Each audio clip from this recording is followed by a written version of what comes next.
right, hello everybody, Raul Lucario here. Welcome on back to another unboxing review. And after teasing you guys for the past couple of videos, and my apologies on that, I am finally ready to take a look at Age of the Prime's Air Raid. Now, this figure, again, I got other things in between that I was just a little more excited for.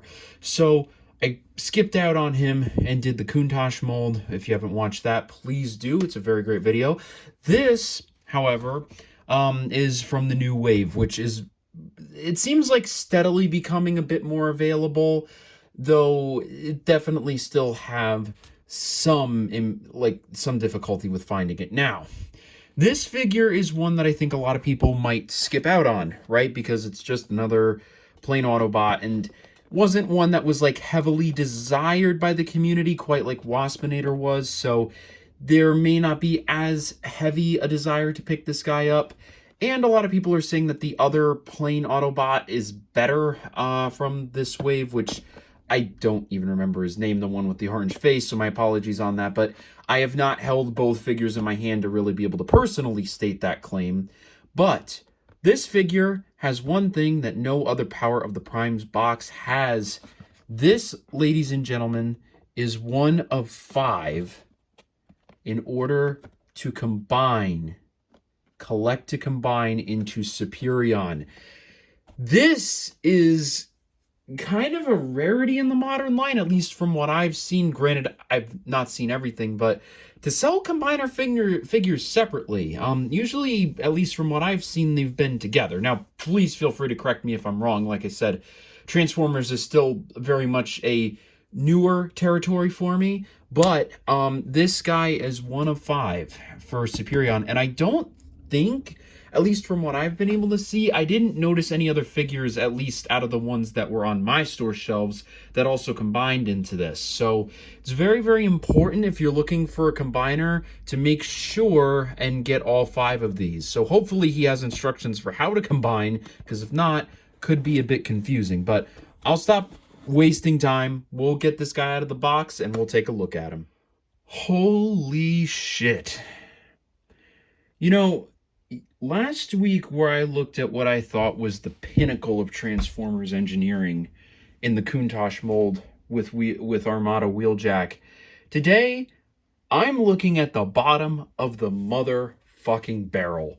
This guy is horrid. He is fucking dog shit. And I'll get into all of that momentarily. But first, I'd like to point out a couple of oddities in the instructions here. One, he is not ready to go out of the box. You have to semi-transform the figure just to get him ready to go. That's very weird. Never seen that. The rest of this stuff's pretty standard. But then, if you look, this shows where he goes on the combiner. And are we really calling this a combiner? Like, I don't know. Like, I mean, I get it, right? Like, we're talking, you know, it's a $25 figure. You're having to buy 5 of them to get the combiner. But it looks like, just based on that, you're not actually combining anything. You're just slapping the vehicles onto different areas, which I get it. A lot of combiners are that. But the reason why it kind of irks me is I feel like people who talk about combiners might come up with the excuse of like, oh, it's a retail class combiner. It's okay if it's dog shit. And it's not. This figure is ass, and I'm going to show you why. Now, I will start... Okay, so I am being a little harsh on this figure because I have gone through the entire thing. Let's start off with the positives. Positives, from the front, this guy looks great. He's got really nice color scheme, and I think he does have a solid shelf presence. I mean, yeah, a little hollowness and whatever, but he does have guns. They clip in really well like that, and his posability is very, you know, solid. I mean, you can get like forward arm movement, head rotation. I mean, if you wanted to get like an action pose, I mean, you can definitely do some things with this figure, right? Like, I don't want to make it seem like he doesn't, as an action figure, is horrible when he's not. I mean, he poses well and looks good from the front. It's when you turn this figure around that the problems start to rise, and they start to rise very quickly. But again, I do just want to iterate again, like, looks from the front looks great. I love, and especially this head sculpt. This head sculpt is really good. But then we turn it around and, like, what the fuck is this? What is this? What are we looking at here?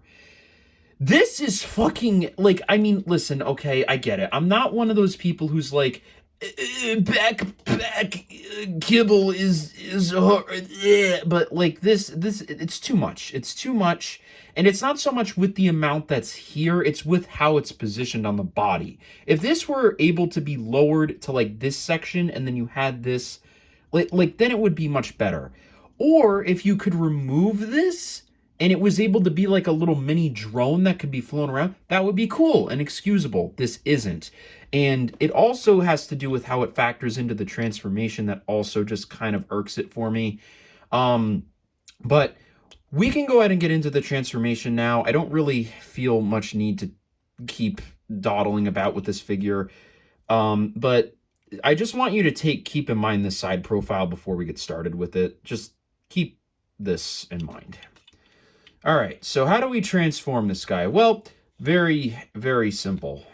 First, let's just move these out of the way. We lift these parts of the legs up like this, just to get them out of the way, and then we pin the legs together. Then from there, we fold these parts of the feet in, and then there is a little hole on this part of the leg that clips into here. So just make sure you get that clipped in like that. Okay, good to go for now. Then we fold in the hands, which is a little tricky, but we fold them in like this. We rotate the head around like this, and then lift this out. Okay? All right, now I'm going to try and do the rest of the transformation just like this, okay? So now, and I'd also like to talk about, there's some oddities here. Like one, the head can go in like this. Like it can do that. And this also raises and lowers. Has nothing to do with the transformation at all. Probably is something to do with the combine mode, but if you're noticing that and are curious, that's why. So now there's a little pin. We just have to lift this now up and over. Then that goes over the head. And again, there's a pin here, hole here on either side. Just line that up, click it into place. Okay, there we go. Now you're done there. And then they'll tell you in the transformation guide, okay, that folding these wings down are steps in the transformation. So they can say it's a 17-step transformer. Fuck them. Then you take these, which you would have had to attach, and then you rotate them. So, or you could just pull them out and put them back in. It doesn't really matter. You do that. Then we take this and we have to raise it. And this part sucks a little bit. It's not the worst thing in the world, but you just gotta kind of get it locked into place. And you'll notice here on the side, we just have to kind of slide it in. And then there you go. He's transformed and looks admittedly pretty good this way, right? I mean, you look at him from the top and he's like this really nice, sleek black jet plane. And that transformation process, admittedly, was pretty painless. But then let's just turn it like this. What the fuck is this? What is this? What is this? This guy is a shell former with every stretch of the imagination. This guy is a shell former. And they have the gall to call this landing gear. I mean, it does its job, but what fighter jet is not flush with the ground? Like, you would cut off like all of this. There would be landing gear here, and then you would lay this down like that. Like, why? I don't know why it's like that. And then you do take the guns. I should mention this before we get fully into it. And then you attach them at the bottom of either wing. They pose. And I mean, it does its job. I mean, You can't say that it is not a robot that turns into a jet plane. Like, legally speaking, you can't say that. It's inaccurate to say that this toy does not do that. But beyond that, man, I mean, what are we fucking doing here? I mean, again, I get it. It's a combiner, but like, can we really use that as an excuse for this? I mean, this is a $25 figure. I mean, we're not talking about like one of those $10, you know, I have 3 steps to transform figures. This is mainline. This is mainline. This is Power of the Primes. This is the main Transformers line. And I get it, it's a cheaper figure, but I mean, do you want to know what other figure was also at that exact same price point? This beautiful guy right here. This guy was the same price as this. Can you really tell me that this is deserving of the same price point as a Countach? No. No, this guy's like $15 worth at most, and they're charging you that for it and slapping on a combining gimmick to another figure. And that's the thing that kind of irks me too. It's just you just slap it onto a pre-existing figure. So that means that the engineering should not be like this. And then you have that other plane also at this size that, from what I've seen online, at least doesn't look to have these problems. The orange face guy, forgive me, I don't know his name off the top of my head, but like, dude, this is just not good. It has a good color scheme, solid posability, but beyond that, it is just, it's bad. And the thing that scares me about this mold, the thing that really scares me is if you look at this, who does this look like? I am really worried that this is going to be the new Seeker mold, and I will have a riot if this is the new fucking Seeker mold.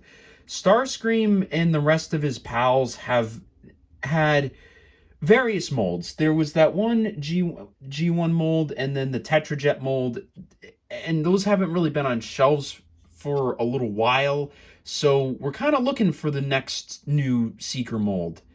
This had better not be it. This really had better not be it. And I don't think that they will, because I don't think that they would want the Seekers to be using a pre-existing mold that has combining functionality. But that being said, it's retoolable to exclude that. You could really easily retool this. Please don't do that, because this mold is dog shit.